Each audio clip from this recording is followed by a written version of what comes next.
The Resident of the Well, a short story by Habib Mohana.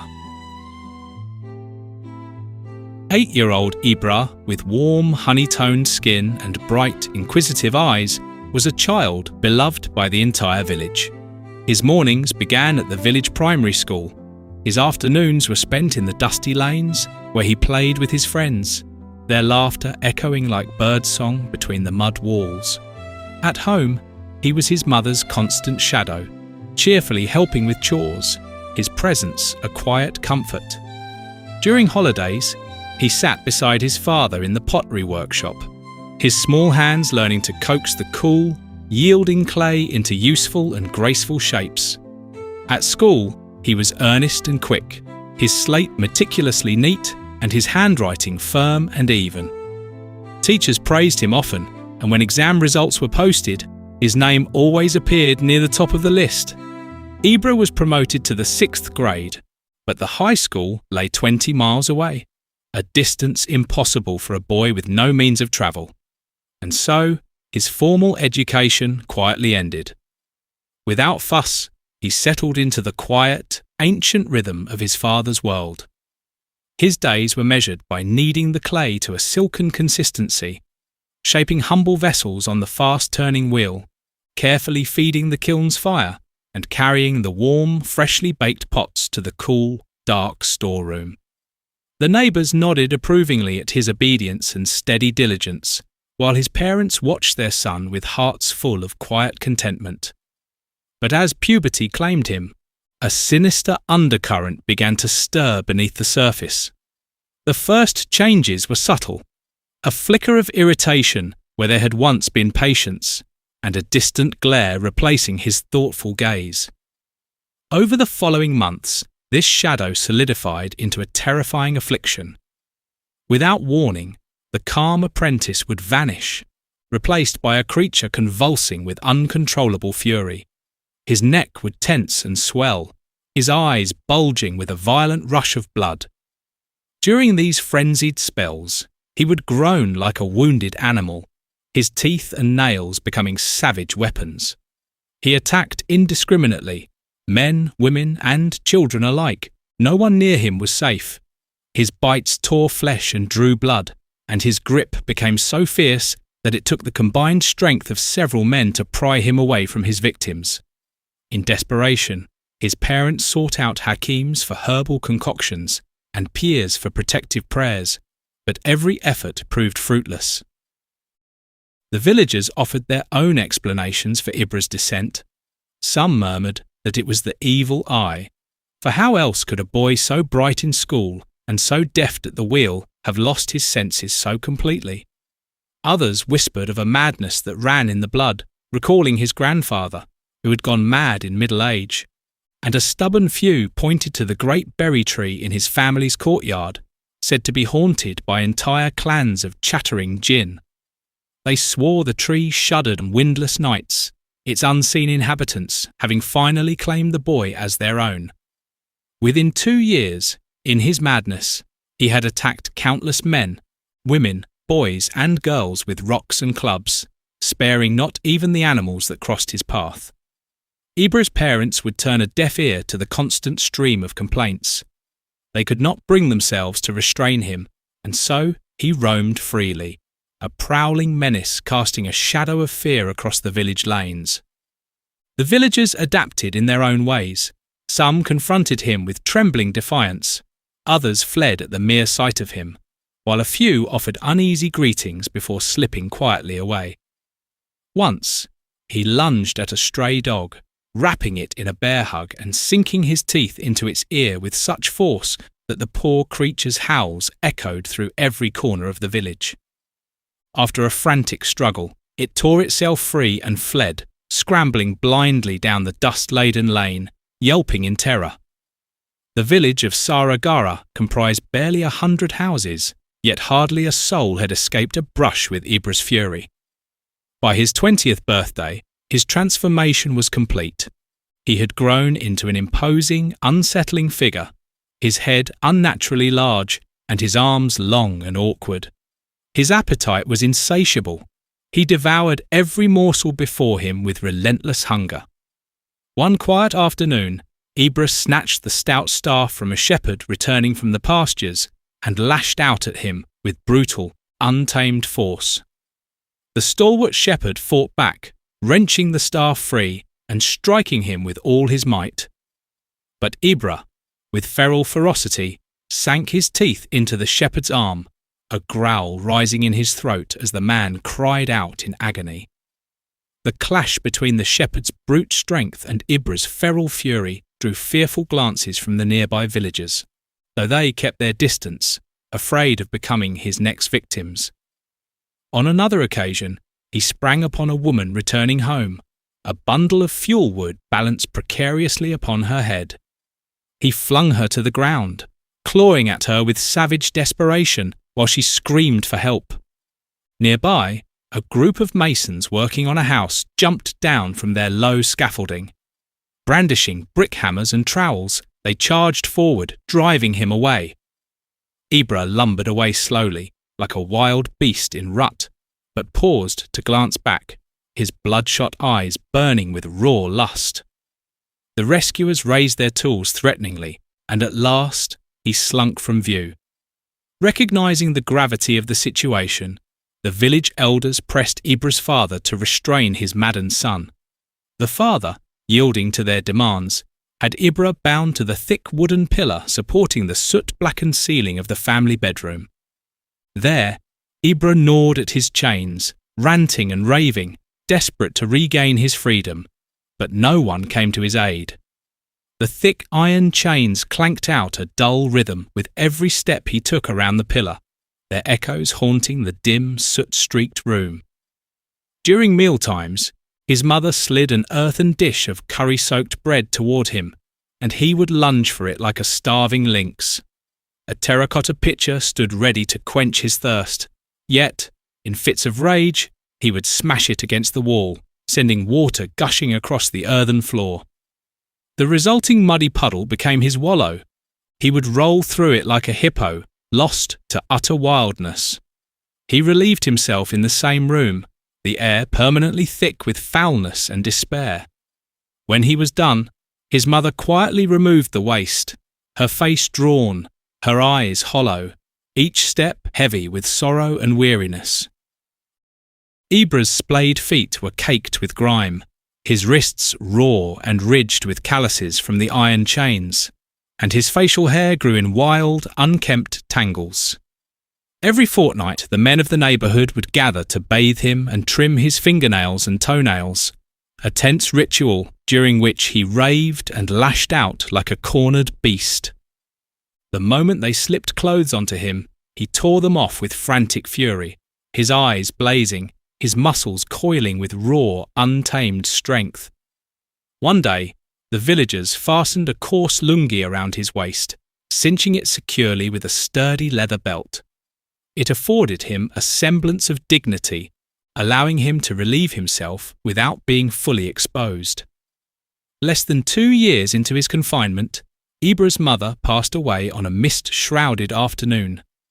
Before her death, she had married off her only daughter to a potter from a neighbouring village, leaving the house to Ibra's father and his mad son. One sweltering summer afternoon, while his father slumbered beneath the berry tree, Ibra seized his chance and broke free. Word spread instantly. He was on the loose. Mothers swept their children indoors, bolting their doors behind them. Within minutes, the village lanes lay deserted, except for Ibra, prowling through them like a wolf stalking its prey. Soon, he came upon a group of women filling their terracotta vessels at the pond. At his approach, they scattered, abandoning their pots in frantic haste. But one woman lagged behind, tragically slow.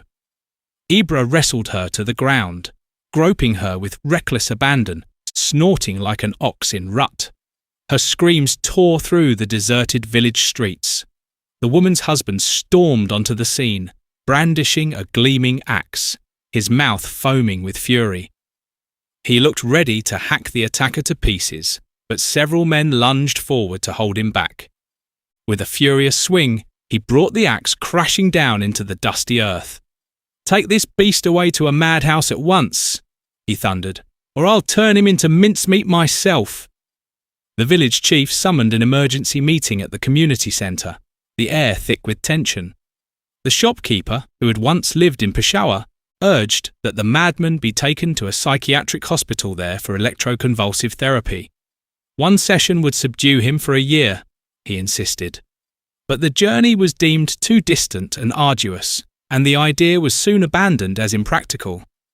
A darker proposal emerged from a group of young men, that Ibra be castrated to drain his savage strength and quench his uncontrollable lust. But this was rejected outright as too brutal, too inhumane. Others urged that he be committed to a madhouse, yet Ibra's ageing father rose to his feet, his body trembling and his voice cracking with raw emotion, imploring the gathering to abandon the idea. The villagers were so moved that they withdrew the suggestion. Following a fierce debate, they finally reached a grim consensus. The madman would be confined in a deep well dug beneath the berry tree in his own courtyard. "He won't escape from this well," the village chief declared, his voice flat and final, "and he will shame our women no more." The villagers nodded in silence. The next day, the village men gathered to dig the well beneath the dappled shade of the berry tree. By afternoon, a pit stood ready, 4 yards wide and 3 yards deep. They looped a coarse rope beneath Ibra's arms and lowered him into his new abode.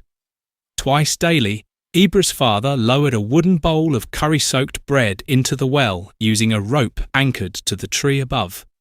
After Ibra had eaten, the old man hauled the empty bowl back up, then lowered a pitcher of fresh water along the same frayed line. Ibra lived and relieved himself in the dim, fetid depths of the well.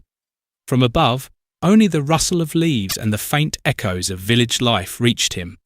The world he could no longer roam. Once a week, the village sweeper descended into the pit with a bucket and a scraper to scour it clean. A year later, Ibra's father succumbed to a vicious sunstroke while shoving fuel wood into his kiln beneath a blistering July sun.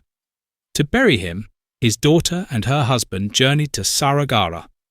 After the funeral, the village elders approached the son-in-law, urging him to take Ibra with him. "I have aging parents of my own to care for," he said, and the madman remained behind. The villagers took turns delivering bread and water to Ibra, but sometimes someone forgot, and he went unfed. On one occasion, 2 full days passed before anyone even thought to check on him. When a boy brought him lunch, he found Ibra lying unconscious and pale in the well. He spread the word, and panic swept through the village. Some men scrambled down into the pit and revived him, first with sips of water and splashes to his face, then with a hearty meal. Once Ibra regained some strength, the village chief called a meeting to decide on a long-term solution for his care. After weighing several suggestions, the villagers settled on a plan. They would dig a new well in the middle of the village square and relocate the madman there, so that everyone could watch over him and ensure he was fed and cared for. The villagers excavated a well identical in size and shape to the one at Ibra's house, and ringed its rim with a mud wall, about 1 yard high, to prevent people and animals from falling in. Over it, they raised a conical roof of golden reeds, shielding him from the blazing sun and the sudden rainstorms that sometimes swept across the area.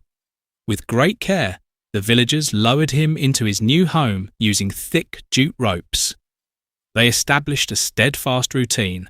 Lunch, dinner, and water were lowered to him each day by a rope permanently tethered to the ancient rosewood tree nearby. To spare him from the punishing noon heat, a man or woman would pour a bucket of cool water over him each day. When winter arrived, someone sent down a grubby, threadbare quilt to keep him warm. Like a caged, furious beast, he would groan and lumber back and forth across the floor, which was littered with scraps of food, bones, stones, sticks, and filth. Sometimes, day and night alike, he would pound the walls with his clenched fists for hours, his agonized cries rolling through the village, fading only when exhaustion finally overtook him. He had learned to evade the fierce shafts of sunlight that crept into his pit during the blistering summer afternoons. He knew which corners of the well lay in shade and which were exposed to the sun at any given hour, shifting his body accordingly. Every fortnight, the village men hauled Ibra out of the well to trim his yellowed fingernails and toenails and give him a quick wash. Then, using a ladder, the village sweeper would climb down to scrape away the dried, caked filth.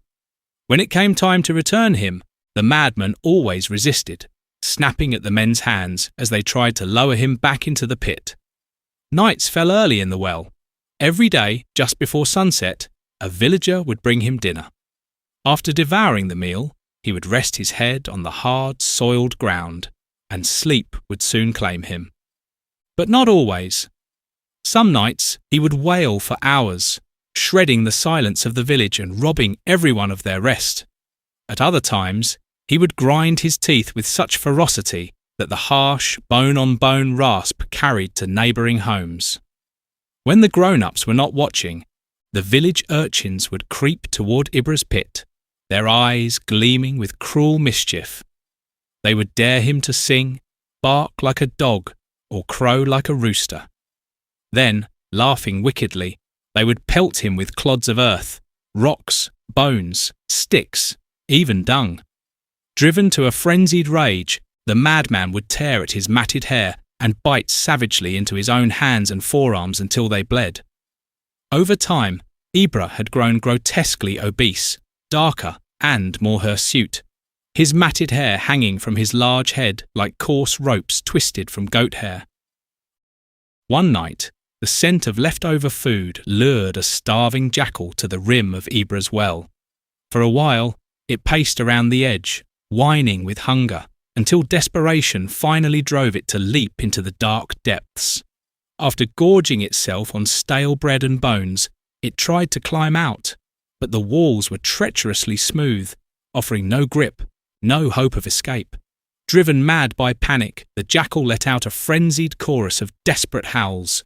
Then, in a final, savage burst of desperation, it lunged at the sleeping madman's throat. Man and beast became locked in a furious grapple, a frenzied duet of snarls and screams tearing through the stillness of the night. The villagers rushed to the madman's enclosure, but by the time they arrived, the chaos had subsided. The beams of their flashlights cut through the darkness, revealing the dead jackal sprawled below. Blood glistened on Ibra's face, chest and hands, oozing from the wounds the jackal had inflicted. Half a dozen brave souls climbed down into the well using a ladder.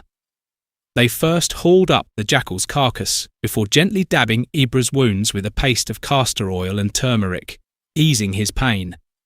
Days later, as the madman sat quietly nibbling on scraps of bread, a wedding procession was making its way along the street beside his dwelling.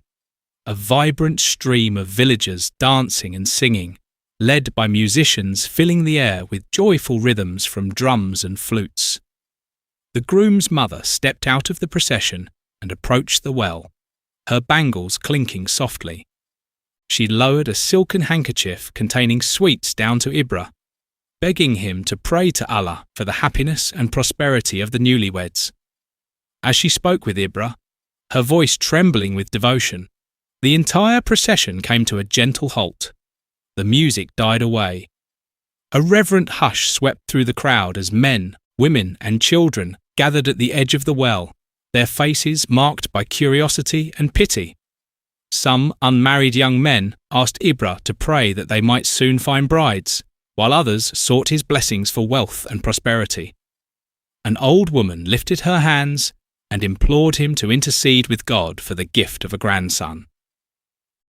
Deeply stirred by the jubilant atmosphere surrounding him, Ibra suddenly came alive, his face breaking into a wide, gleeful grin as he chattered with delight. The musicians, seizing upon the spark of life that had awakened within him, struck up their lively tunes once more. A few men began to dance with wild abandon, prompting Ibra to scamper about in delighted mimicry, his arms flailing like a playful gorilla. From then on, a custom took root in Saragara and the neighbouring villages. Whenever a wedding was celebrated, the groom, escorted by his family and a retinue of well-wishers, would visit Ibra as part of the ritual. They would wrap sweets and chunks of cooked meat in a bandana and lower the bundle down to him. Ibra would feast on the delicacies, savouring every morsel with childlike pleasure. Through gestures, the groom's parents would beseech him to pray for the couple's happiness and prosperity, while the drummers beat their enormous drums, urging him to dance. Often, he remained oblivious to their prompting, but occasionally, as if touched by an unseen rhythm, he would spring into a small, joyful hop, his limbs jerking in time with the beat as he crooned a wordless, incomprehensible song. At the sight of the madman dancing, the villagers would form a circle around the well, their hands clapping in unison, their bodies swaying gently to the rhythmic pulse of the music. Time wore on in the village and in the well, and down there, Ibra was now nearing 60. The hair on his head had grown thin and silver. His once boundless appetite had waned, and his body had grown lean and frail. Most of the time, he lay curled in a corner of the well, sunk in a stupor, utterly lost to the world around him. For 2 long years, Saragara and the neighbouring villages had endured a merciless drought. The earth lay webbed with cracks, the fields stretched barren, and hope had shriveled alongside the blighted crops. One night, the villagers gathered to decide whether they should abandon their parched land and migrate across the Indus River, where, rumour held, the soil still breathed with life and the crops still flourished. As the meeting drew to a close, an old, shrivelled man slowly rose to speak. "How will we take Ibra across the river?" he asked. A pensive hush settled over the gathering, the question hanging heavy in the air. "Perhaps this madman is the reason we are still alive," the old man continued, his voice as rough as the dry earth. "Allah may have set him as a shield between us and starvation. My suggestion is that we either stay here or take him with us." The village chief nodded solemnly. "A wise thought," he said. "We'll make our final decision by tomorrow evening." With that, the meeting ended. The next day began with intense heat, the air shimmering like a mirage above the cracked earth. The villagers retreated into the cool shade of their low adobe homes, seeking refuge from the sun's fierce glare. By noon, the wind began to howl. Dust rose in furious spirals, sweeping through Saragara and swallowing the horizon in a tawny shroud. Then, from afar, thunder answered, a deep, primordial rumble that grew louder and more powerful with each passing moment. Moments later, the sky split open. Heavy raindrops lashed the parched earth, drumming against the flat roofs and mud walls. The downpour grew ever more relentless, and soon the day darkened as though night had fallen prematurely. The village leapt into frantic activity. Women rushed to place earthen pots beneath the spouts to collect rainwater as it gushed from the rooftops in murky columns. Children's shrieks of joy pierced the downpour as they splashed through streets now transformed into swift, swirling streams. Men, spades in hand, braved the deluge as they sprinted to their fields to channel the precious flow into the waiting embankments. Each drop a whispered promise of the coming harvest. As the men watched their fields drink in the rain, they envisioned waves of vibrant green stretching to the horizon and almost heard the distant, jubilant sounds of a village fair. In that fleeting moment of bliss, Ibra slipped from their thoughts. Then, a sudden memory struck one of Ibra's childhood friends. Alarm shot through him. "This downpour will flood his shelter. He could drown in there." Shouting the warning, he dashed toward the well, rallying others as he ran. Within minutes, a dozen men had clustered around the well, its thatched roof mostly torn away, with only one ragged section still clinging and flapping like the tattered sail of a storm-battered boat. The pit had become a churning, muddy pool. Standing thigh-deep in the swirling water, Ibra laughed with pure, unbridled delight, slapping the water into foamy turbulence as pots, sticks, and the flotsam of his world bobbed around him. Then, with a surge of wild energy, he began to swim, his voice rising in a raw, booming cry, like some primordial creature rising from the depths of time itself.